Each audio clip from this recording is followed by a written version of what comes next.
I have with me today a fellow sergeant. Now he's still on the job, and we appear together on Newsmax. We have very similar views about things, but he's a guy. He's a really busy guy who started something that has just become so extraordinary when it comes to helping law enforcement officers. So, of course, I want you to meet him.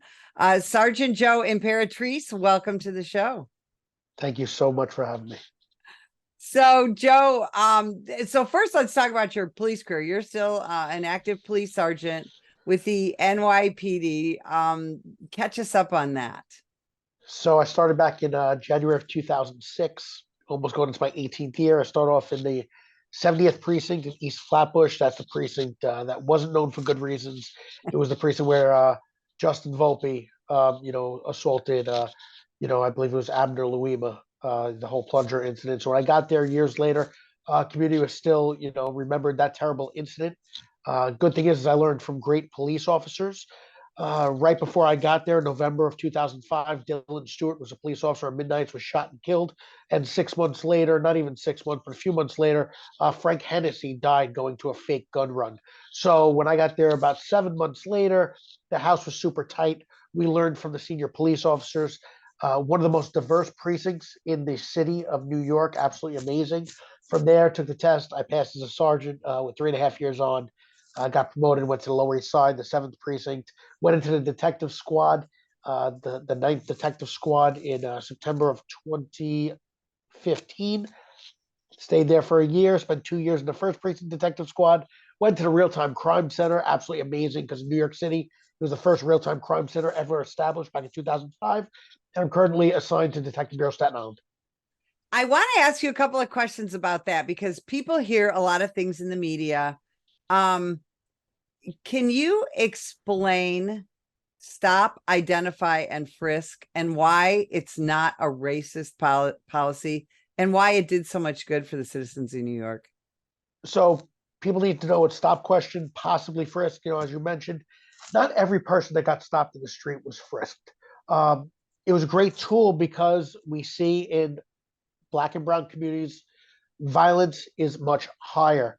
Police officers went out there, they identified the people that we believed had firearms on them or weapons.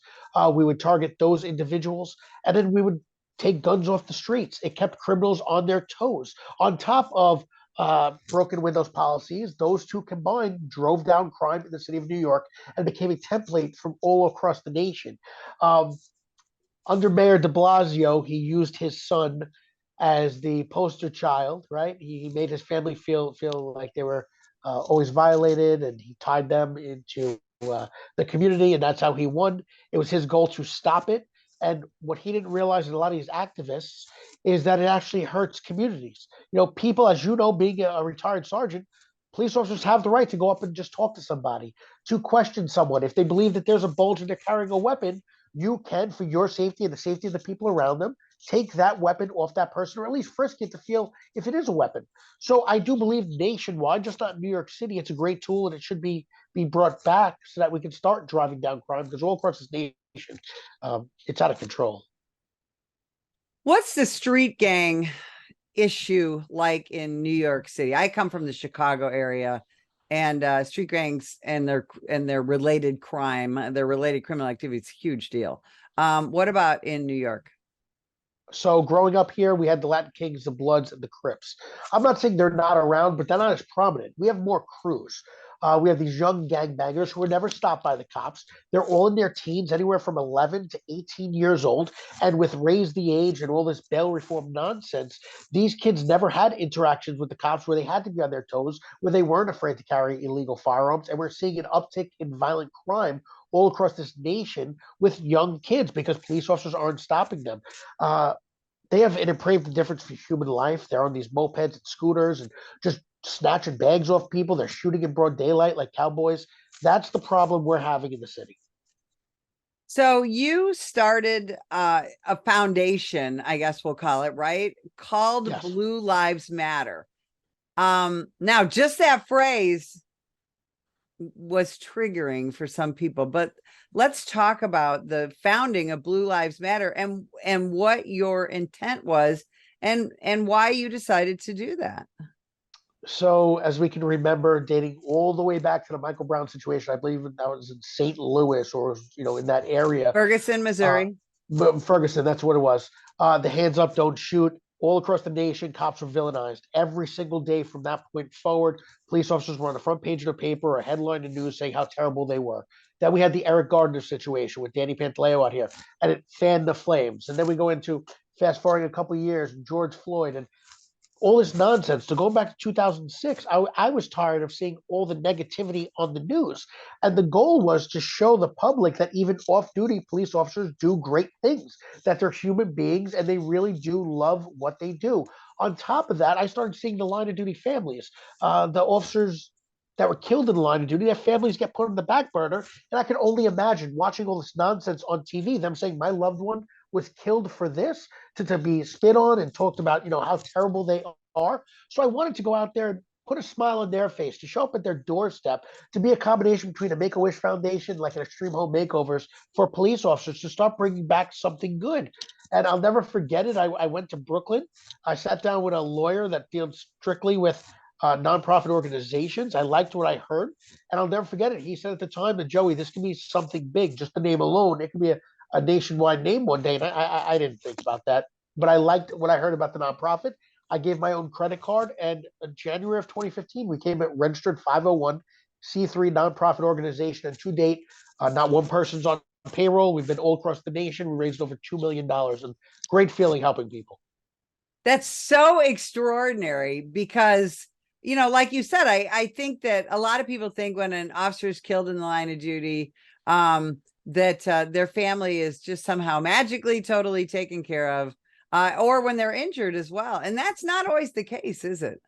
No, it's not. And even in New York City, in this area, we still see over 20 years later people suffering from 9/11 related illness, whether it's cancer or sleep apnea or just some weird disorder where they're really having a difficult time to show up at their house, or to have them come out to a ball field and throw out a Major League Baseball in front of 50,000 people. It lets them know that people care, and that's the goal. And by doing that, you motivate other people.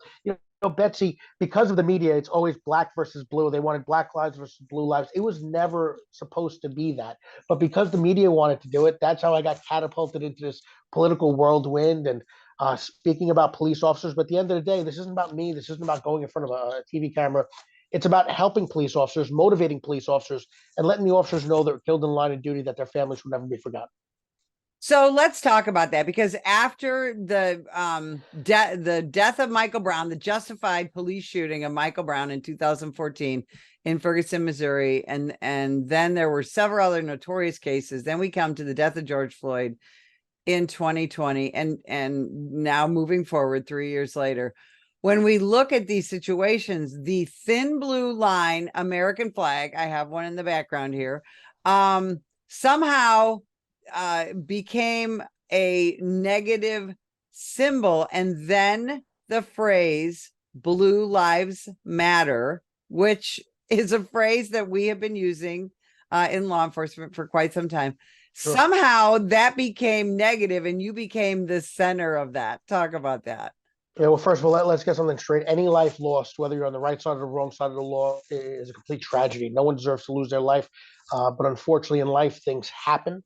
Right or wrong, it doesn't matter. A life lost, there's some family out there that's got to grieve, whether it's inside the police or the civilian side. So it's never an easy thing. I actually did a series on Netflix called Explained about the blue line flag. And it's incredible because when you see a police officer killed, as you've seen many, unfortunately, just like I have, the first thing you see on the side of the road is that blue line flag. Even civilians hold it up, and it's showing your support. And people don't understand what it means. It's the activists and those politicians that are just off the wall that come out of the woodworks and try to say it's racist or it's negative. No, it's not. It's a symbol of us showing unity. The blue line that's to your left, that one mostly comes out during police funerals. The one with the black, with the blue in the middle, it's just a symbolization that without police officers, the world would be in total chaos. So it's never explained enough. And what I don't like, Betsy, and I don't know if this affects you, is when you see executives all over the nation and they do like that media grab and they'll go on TV and they'll just bow down to certain people, we're going to remove it from our police department. Betsy, I walk around all different facilities all over the 50 states. It's everywhere because there's nothing wrong with it. Police officers see that as a sense of pride. People put that on their car windows to show police officers we stand with you. So we have to get the message out that it's the furthest thing from anything negative out there. You know, my husband is involved locally in politics here, and at the office where he has his volunteer job, the first thing that we did in that office was get a thin blue line American flag and put it right up front. It's the first thing you see with the American flag and the state of Arizona flag when you walk in the door, because we want our local police officers to feel welcome when they walk in there. We want them to know that we're thinking about them. And that's all that it is. And you're right. We have seen police leaders throughout this nation fall to the whims of one or two activists. And we've seen that in our schools as well. We've seen throughout the nation, especially high school sports teams, primarily football teams, where cops' kids want to come onto the field carrying that thin blue line flag, just like they carry their state flag, their 4-H flag, whatever it is that they want to carry, and the Black Lives Matter flag as well.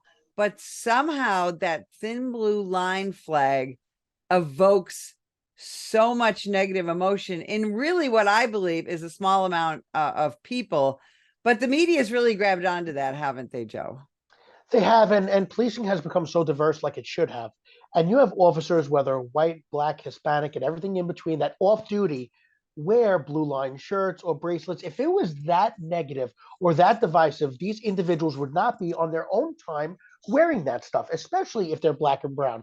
So instead of starting this dialect where we're automatically jumping at each other's throats, we both have to sit down and say, no, this is what it is, educate people. But unfortunately, you have the people on one spectrum that all they want to do is argue. They don't want to learn. They don't want to hear the truth, and they want controversy. But unfortunately, policing is here to stay. We will always have law and order. Common sense people, no matter what their background is, will always fight to have a normal and safe life. And that's why police officers will always be there for them. So talk about some of the amazing things that Blue Lives Matter has been able to do since you came up with this idea. So there was a baseball player named Anthony Vivaro. He played for the Atlanta Braves. He became a Port Authority police officer a couple years ago, left Major League Baseball. His godfather was actually killed on 9/11. He was an NYPD officer. Last year, he was driving to a ceremony. He was an instructor in the city for 9/11, and he was killed by somebody driving the wrong way and went head on. So in September of this year, we'll be honoring Anthony and his family by having them throw out the first pitch at Citi Field.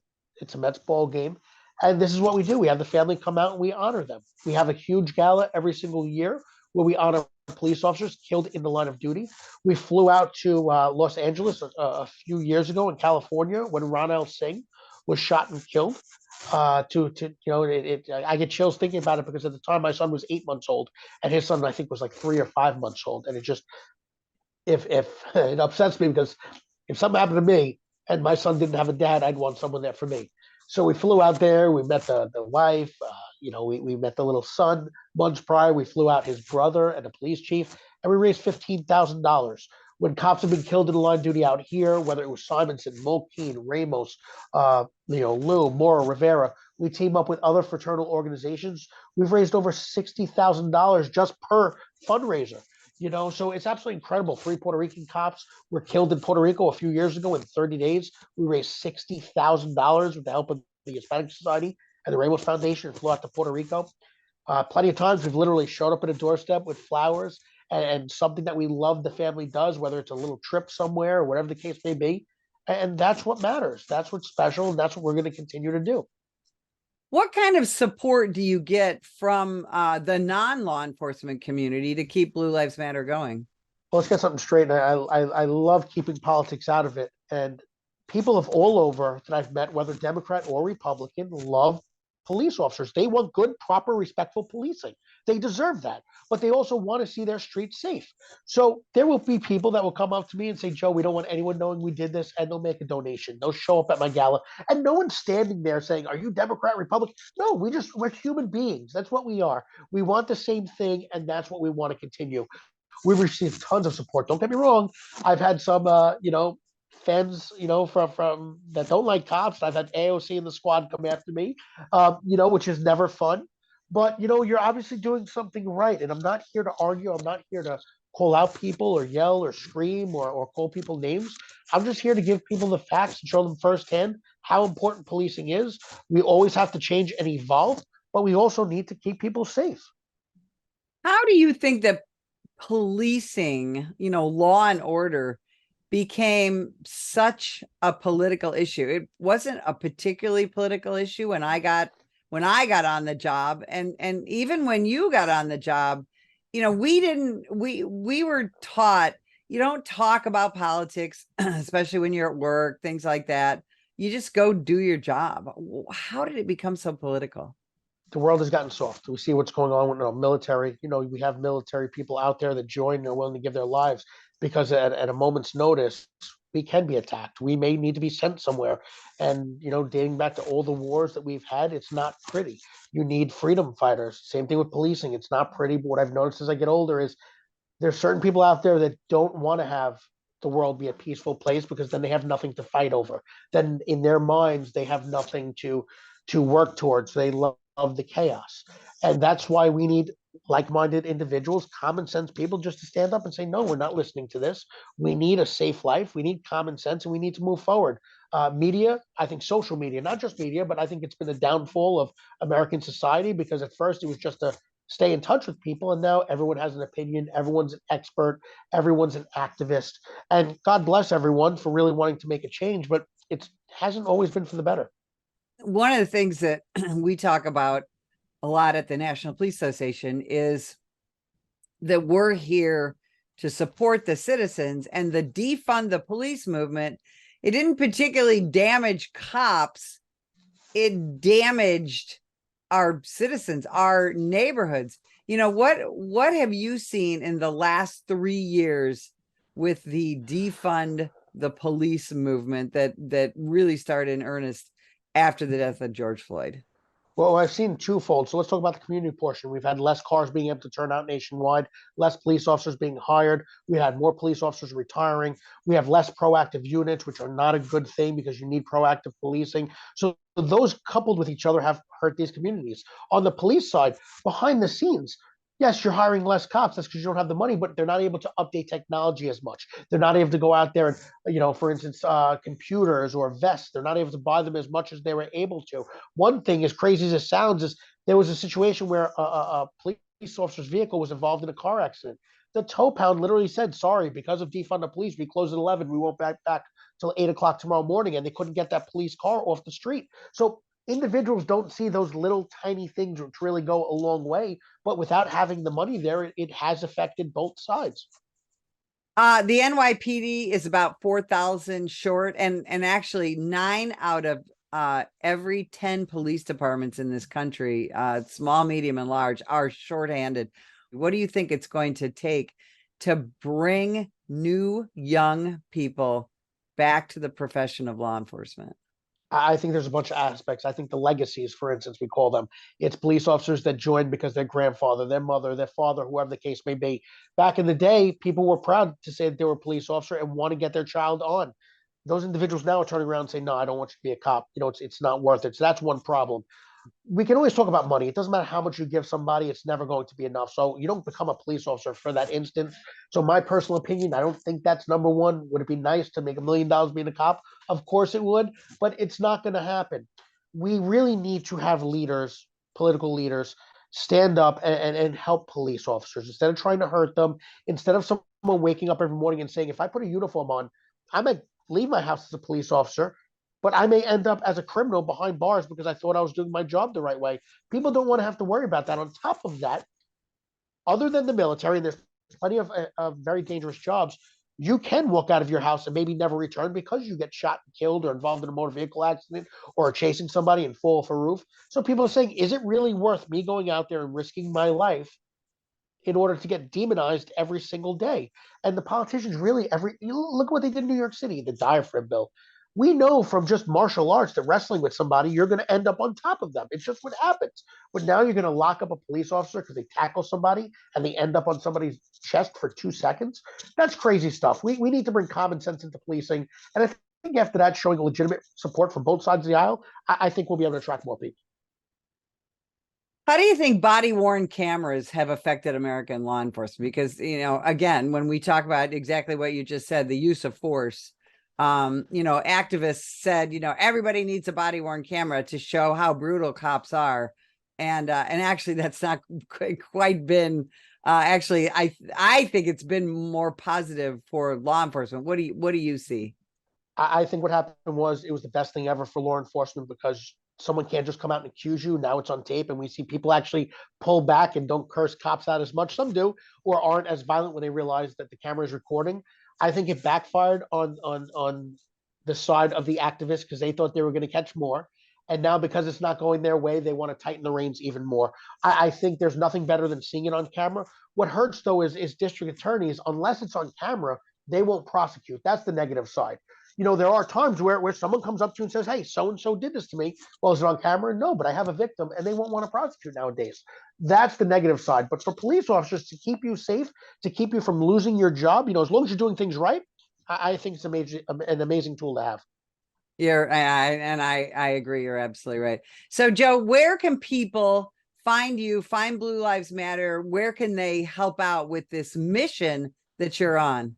Well, we mail to all 50 states. Technically, it's a donation. So if they go on and they see a hoodie or a bracelet or a T-shirt, they can definitely purchase at bluelivesmatternyc.org, at Blue Lives NYC for Instagram and Twitter, and Blue Lives Matter-NYC on Facebook. Awesome. You do incredible work, and you're a really busy guy.